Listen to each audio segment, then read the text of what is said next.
નમસ્કાર વિદ્યાર્થી ભાઈઓ તથા બહેનો, હું છું શિવાંગ રાવલ અને વર્લ્ડ ઇન બોક્સના આ ડિજિટલ પ્લેટફોર્મમાં આપ તમામનું હાર્દિક સ્વાગત કરું છું. 19/4/2026 એટલે કે પીએસઆઈ પરીક્ષા માટેનો દિવસ. તમે જો પીએસઆઈ ની પરીક્ષા આપી હોય તો સૌથી પહેલા મને તમે એ જણાવો કોમેન્ટમાં કે તમારું પેપર કેવું રહ્યું. સામાન્ય રીતે જ્યારે કોઈ પણ પરીક્ષા પૂર્ણ થતી હોય ત્યારે આપણે પેપરનો રિવ્યુ લેતા હોઈએ કે આ પરીક્ષામાં આપણે જે ભણ્યા છીએ, જે ભણાવ્યું છે એને સંબંધિત મુદ્દાઓ કેવી રીતે પૂછવામાં આવેલા છે, વિદ્યાર્થીઓને ટફ સવાલો લાગેલા છે, સહેલા છે, અતિ સહેલા છે કે સાહેબ અમુક વિચારની અંદર મૂકી દે એવા સવાલો છે. તો હું સામાન્ય રીતે દોસ્તો વર્લ્ડ ઇન બોક્સની અંદર ઓફલાઈનની તમામ બેચોમાં ગાંધીનગર, ભાવનગરમાં જીઓગ્રાફી વિષય ભણાવું છું. અને જ્યારે તમે મારી પાસે જો ઓફલાઈન ભણ્યા હોય અથવા જે વિદ્યાર્થી મિત્રોએ પીએસઆઈ માટેનો આપણો જે કોર્સ હતો, પીએસઆઈ આ વખતે ઓનલાઈન આપણે હાઇબ્રિડ બેચ કરવામાં આવેલી હતી ગાંધીનગર તરફથી. જો તમે એમાં મારી પાસે ભણેલા હો તો આપણે અગાઉ એવી ચર્ચાઓ કરેલી છે કે જેટલા પણ સવાલો આવશે ભૂગોળના એની સંખ્યા 8 થી 10 જેટલી રહેશે, કારણ કે સિલેબસમાં જ લખવામાં આવેલું હતું કે ટોટલ 25 જેટલા સવાલો ઇતિહાસ, વારસો અને ભૂગોળમાંથી પૂછશું. એટલે ગણતરી તો હતી કે 8 થી 10 સવાલો હશે ને અપેક્ષા હતી એ પ્રમાણે સવાલો 8 થી 10 જેટલા આવ્યા પણ છે કે જે ડાયરેક્ટ ઇનડાયરેક્ટ આ વિષય સાથે સંબંધિત હોય. પછી દોસ્તો બીજી આપણે એવી ચર્ચા કરેલી કે ભારત અને ભૌતિક ઉપર જે ભાર વિદ્યાર્થીઓ વધારે મૂકી દેતા હોય છે એની જગ્યાએ લેક્ચર નોટ જ તમારે તૈયાર કરવી જોઈએ. આ પરીક્ષામાં 3 જે ભૂગોળ આપણા આવતા હોય, ગુજરાત, ભારત અને ભૌતિક, એમાંથી જેટલા સવાલ આવ્યા એ ગુજરાત ના જ આવ્યા. ભાગ્યે જ એકાદ સવાલ ભારત સાથે, એ પણ કરંટને ડેટા રિલેટેડ પૂછાયેલો છે. બાકી ભારત સાથે સંબંધિત કોઈ સવાલ નથી, એટલે ભારત ભૂગોળમાંથી કોઈ સવાલ નથી આવેલા. અને એક પણ સવાલ સામાન્ય ભૂગોળનો એટલે કે ભૌતિક ભૂગોળનો નથી. તો ઓફલાઈન અને મેં જ્યારે લેક્ચર લીધા ત્યારે અવશ્યથી આપણા વિદ્યાર્થીઓની સાથે સંવાદમાં એવું કીધું હોય કે ભાઈ એની ઉપર તમારે હા તૈયાર કરવું હોય તો તમે આપણી વર્લ્ડ ઇન બોક્સની જનરલ નોલેજમાં જેટલા મુદ્દાઓ લખેલા છે એને તમે વ્યવસ્થિત એકવાર વાંચી લો. બાકી એટલું ટેન્શન ન લ્યો કે જેની માટે તમારે અલગથી રેફરન્સ બુક વાંચવી પડે. તો પેપરમાં જે સવાલ હતા એનો આપણે ઓવરવ્યુ જોઈએ કે વિદ્યાર્થીઓને કેવા સવાલો લાગ્યા. હવે આગામી સમયમાં કોન્સ્ટેબલની પરીક્ષા આવવાની છે તો આને રિલેટેડ સવાલ આવી શકે. આપણે એમ નથી કહેતા કે ભારત અને ભૌતિક છે પીએસઆઈમાં નથી પૂછાણું તો એની પછીની એક્ઝામમાં પણ ન પૂછાય. કોન્સ્ટેબલમાં આવી પણ શકે, કારણ કે કોન્સ્ટેબલની અંદર 20 થી 25 સવાલ ભૂગોળના હશે.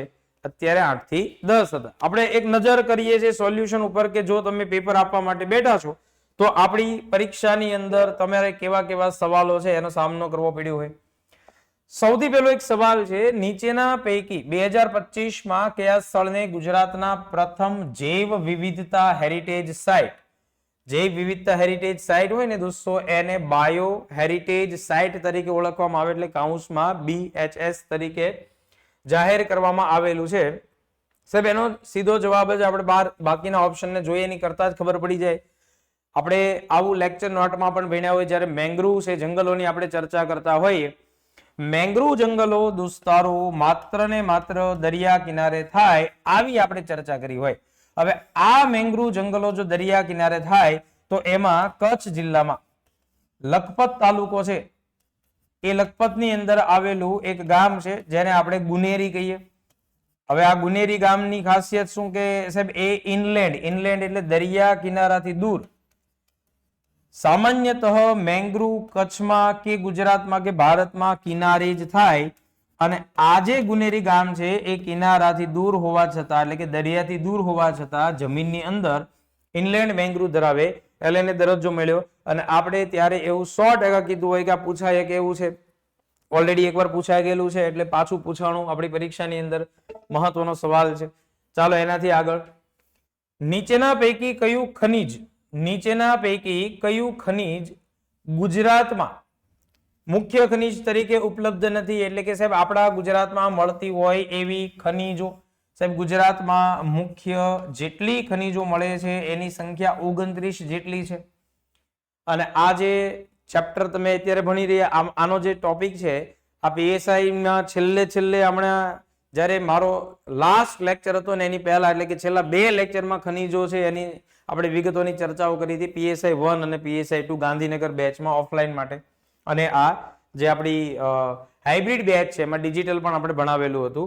કે 29 પ્રકારની ખનીજ છે તો એમાંથી સાહેબ લિગ્નાઇટ છે ગુજરાતમાં મળે, સાહેબ મળે ને ગુજરાતમાં, કચ્છમાં મળે.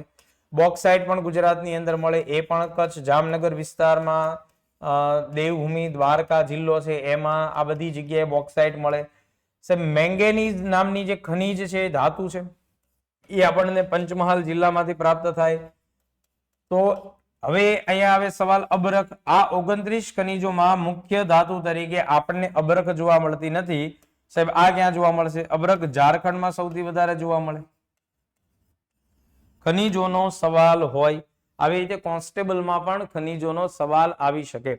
આપણે આ પેપર સોલ્યુશન કરાવવા પાછળનું કારણ છે કે આગામી પરીક્ષાઓમાં કોન્સ્ટેબલ આવી રહી છે ભાઈ 2-2.5 મહિનામાં. તો એ કોન્સ્ટેબલની પરીક્ષા આપવા વાળો વિદ્યાર્થી વર્ગ છે એને એક આઈડિયા રહેશે કે ભાઈ અમે જે વાંચીએ છીએ એમાંથી સવાલ આવા આવી શકે છે તો આમાં બીજું શું પૂછાઈ શકે. ચાલો આ આપણે અહીંયા વાત કરી ખનીજની. સાહેબ એનાથી આગળ મસ્ત મજાનો સવાલ રોકડીયો માર્ક. સાહેબ આમાં આ જે રોકડીયો માર્ક છે કયો છે? ગુજરાતમાં અનુક્રમે કેટલા રાષ્ટ્રીય ઉદ્યાનો આવેલા છે, એટલે કે નેશનલ પાર્કની સંખ્યા કેટલી છે? સાહેબ ઓબિયસ છે 4 છે. 4 રાષ્ટ્રીય ઉદ્યાનો છે. આપણે તો ત્યાં સુધી કર્યું હોય પહેલું કયું છે, એની પછી કયું બન્યું, એની પછી કયું બન્યું, એની પછી કયું બન્યું. અહીંયા તમને પૂછે છે ગુજરાતની અંદર 4 રાષ્ટ્રીય ઉદ્યાનો આવેલા છે એનો સવાલ. સાહેબ આનાથી આગળ આપણે જવું છે. જો આનાથી આગળ છે એ સવાલ થોડોક એવો છે કે જે 2016 થી 2026 એટલે 10 વર્ષ પહેલા શરૂ થયેલી સિંચાઈ યોજનામાંથી સવાલ પૂછી નાખ્યો, સૌની યોજનામાંથી. એટલે કે 7 થી 10 સવાલો હોય એમાંથી એકાદ સવાલ એવો હોય કે જે વિદ્યાર્થીઓએ થોડીક એક્સ્ટ્રા એફર્ટ લગાડવી પડે. જો તમે ગુજરાત ભૂગોળની પુસ્તક જે મારા દ્વારા લખાયેલી છે વર્લ્ડ ઇન બોક્સ પબ્લિકેશનની, એમાંય તમે સૌની યોજના લખાયેલી છે એ વાંચી હોય. જો કે એમાં અહીંયા સવાલ શું પૂછ્યો કે સૌરાષ્ટ્ર નર્મદા અવતરણ ઇરિગેશન યોજના એટલે કે સિંચાઈ યોજના જેને આપણે સૌની યોજના કહીએ એ બાબતે નીચેના પૈકી કઈ જોડીઓ સાચી રીતે જોડાયેલ છે? તો સાહેબ સૌની યોજના શરૂ થઈ 2016માં, એનું ઉદ્ઘાટન કરવામાં આવ્યું 2016માં. સૌરાષ્ટ્રના 11 જિલ્લાઓ છે અને આ 11 જિલ્લાના 115 ડેમમાં પાણી નાખવામાં આવે છે. આ પાણી પાઇપલાઇન દ્વારા નાખવામાં આવે છે, એનું આટલું કંઈક નેટવર્ક છે. તો આટલું યાદ હોય એ આપણી માટે બહુ મોટી વાત છે, મહત્વની છે. પણ અહીંયા શું કીધું કે એની આ પાણી નાખવા માટે 11 જિલ્લાના 115 ડેમમાં પાણી નાખવા માટે 4 લિંક બનાવી છે સરકારે. એટલે કે એક સાથે 115 ડેમમાં પાણી ન નાખી શકાય, એટલે કે ફેઝ પાડી દીધા. અને જો અહીંયા ફેઝમાંથી સવાલ પૂછી નાખ્યો. પણ સાહેબ પહેલો ફેઝ જો ખાલી યાદ હોય ને તો અહીંયા કામ થઈ જતું હતું. મચ્છુ 2 નામનો જે ડેમ છે મોરબીમાં આવેલો છે અને ત્યાંથી જે સાની ડેમ છે જે દેવભૂમિ દ્વારકામાં આવેલો છે. તો સાહેબ આ જે મચ્છુ 2 અને સાની ડેમ છે ને એ પહેલી લિંક હતી. આપણે તો ઉદ્ઘાટન થયું હોય એ યાદ રાખીએ કે લિંક નંબર 1 લિંક હતી અને પહેલું જ છે જો આપણને મોરબી જિલ્લાના મચ્છુ 2 ડેમ થી લઈ અને સાની ડેમ એટલે કે લિંક 1 સાચી છે. તો પાછળનું કાંઈ જોવા જવાની આપણે જરૂર રહેતી નથી, પણ એની માટે એક્સ્ટ્રા એફર્ટ મેં કીધી ને કે 1% એક્સ્ટ્રા એફર્ટ છે એ તમને બાકીના વિદ્યાર્થી કરતા માર્ક્સ વધારે લાવી શકે છે. ચાલો એનાથી આગળનો શું સવાલ છે? વસ્તી ગીચતાનો. જો વસ્તી ગણતરી અનુસાર ગુજરાતની વસ્તી ગીચતા કેટલી છે? સાહેબ દર વખતે વારંવાર પૂછાતો સવાલ. ક્યારેક ભારતની પૂછે, ક્યારેક ગુજરાતની પૂછે. કોમન સવાલ છે ભાઈ, કોમન સવાલ છે. જો તમે પરીક્ષા દેવા ગયા, ભૂગોળ વિષય છે એ તમે તૈયાર કરવા માંગો છો અને તમે એમાં આજે જાતિ આધારિત વસ્તી ગણતરી, જેમાં હમણાં એક સવાલ એનો પણ પૂછાયેલો છે. પછી સાહેબ આંકડા કહીએ સ્ટેટિસ્ટિક બાબતોને તૈયાર નથી કરતા તો એકાદ માર્ક્સ આપણો જઈ શકે. અહીંયા આપણને પૂછ્યું છે 2011 ની ગણતરી અનુસાર. હવે તો સાહેબ નવી ગણતરી 2026-27 ની શરૂ થઈ ગઈ છે.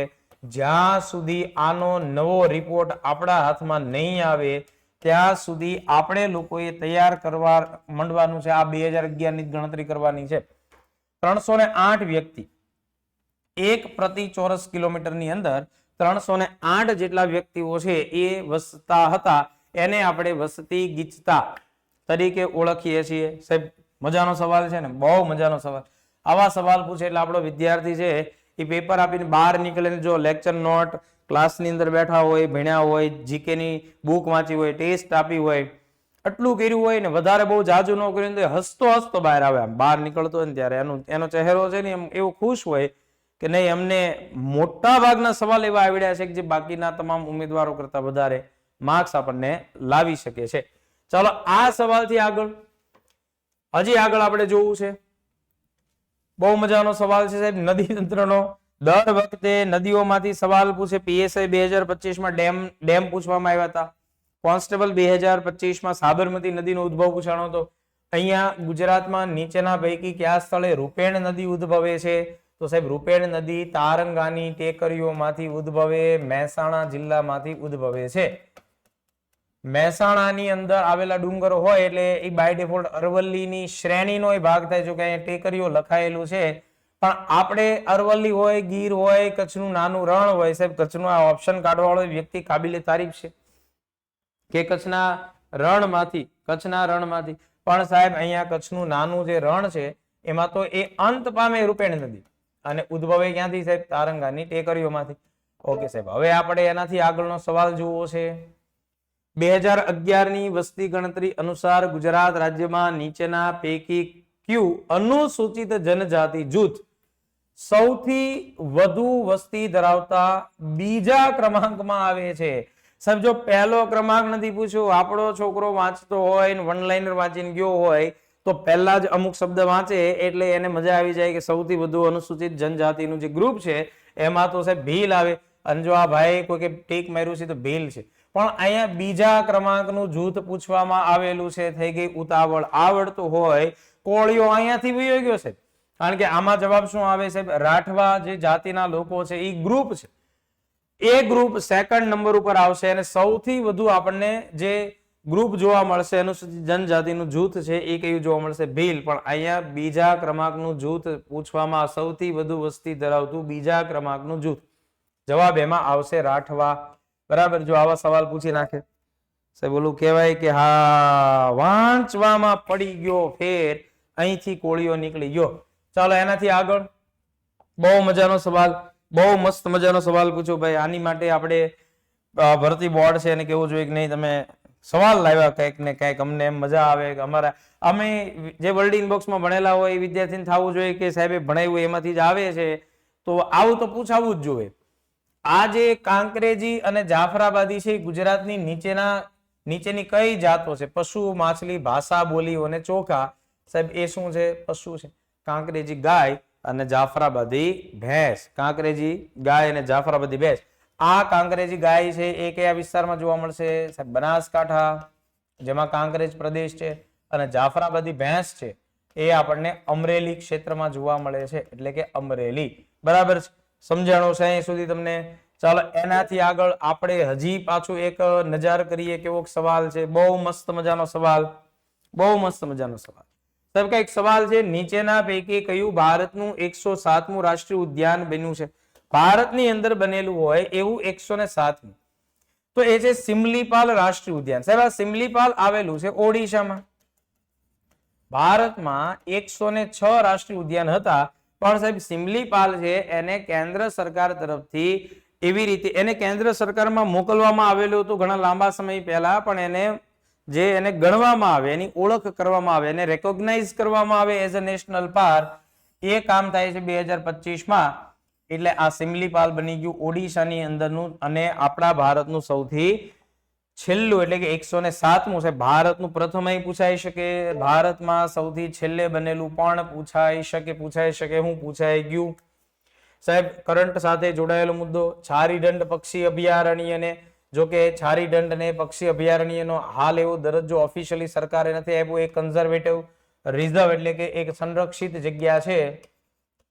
સાહેબ આ સંરક્ષિત સ્થળ જે 2008માં કન્ઝર્વેટિવ રિઝર્વ અથવા કન્ઝર્વેશન રિઝર્વ બનાવવામાં આવેલું હતું, એને રામસર સ્થળોની સૂચિમાં સમાવેશ કરતા હવે ગુજરાતમાં 5 જેટલા રામસર સાઇટની યાદીઓ છે એ બનેલી છે. બરાબર, જે કરંટ સાથે રિલેટેડ જવાબ છે. ચાલો એનાથી આગળનો અને ભૂગોળ સાથે સંબંધિત હોય એવો સીધી રીતે, જો લેક્ચર નોટમાંથી તો ઘણા સવાલો પૂછાયેલા છે. આપણે જ્યારે પારનેરાની ટેકરીઓ ભણતા હોઈએ ને ત્યારે શિવાજી મહારાજ છે એને સુરત ઉપર 2 વાર લૂંટ કરેલી, 1664-1670, એ સવાલ બેઠો પૂછાણો. સાબરમતી નદી ગુજરાતમાં પ્રવેશ કરે ને ચિત્ર વિચિત્રનો મેળો પોશીના તાલુકામાં ભરાય, ગુણભાકરી ગામ ખાતે એ પણ. એવા તો તમે જો સવાલ જોવા જાઓ તો ઇનડાયરેક્ટ સાહેબ શેત્રુંજય પહાડ છે એની ઉપર જૈન ધર્મના પ્રથમ તીર્થંકરનું મંદિર આવેલું છે.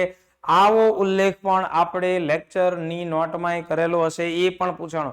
પણ મારે અહીંયા તમને એ બધા મેં જે ભણાવેલા છે એ સવાલો તો એ તો મેં કીધું એમ છે, તમે જોશો તો ખ્યાલ આવી જશે કેટલા એટલા. પણ અહીંયા ભૂગોળ સાથે જોડાયેલું હોય એવું સીધું અને આડકતરો એટલે કે કરંટ સાથે રિલેટેડ હોય અથવા સીધું જીઓગ્રાફીમાં હોય એમાંથી જ મેં તમને સવાલ લીધા છે. બાકી આપણે સંવાદ કરતા હોય, ચર્ચા કરતા હોય એમાંથી ઘણા બધા બીજા સવાલો છે એ પૂછાયેલા તો છે. નીચેના પૈકી નવીન રચાયેલ વાવ-થરાદ જિલ્લાનો તાલુકો નથી. સાહેબ નથી એવું પૂછ્યું છે. હવે પહેલા તો છે ને સાહેબ જો એક લોજિક યાદ રાખો. લોજિક એટલે આમ તો રીઝનિંગ એવું કઈ નથી પણ ડેટા યાદ રાખો.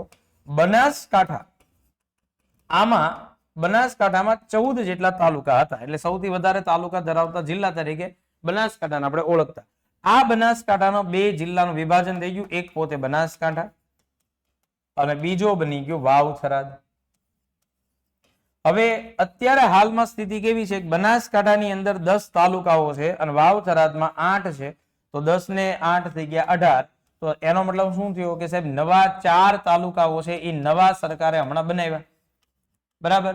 પણ એમાંથી અહીંયા પૂછે છે ભાભર, સુઈગામ, લાખણી અને ડીસા. તો આ ડીસા છે ને એ હજી આવે ક્યાં? બનાસકાંઠા જિલ્લામાં આવતું હોય એવો તાલુકો છે અને એની સિવાયના તાલુકાઓ છે એ બધા બનાસકાંઠા વાવ-થરાદની અંદર આવશે. ભાભર, સુઈગામ, લાખણી, બરાબર.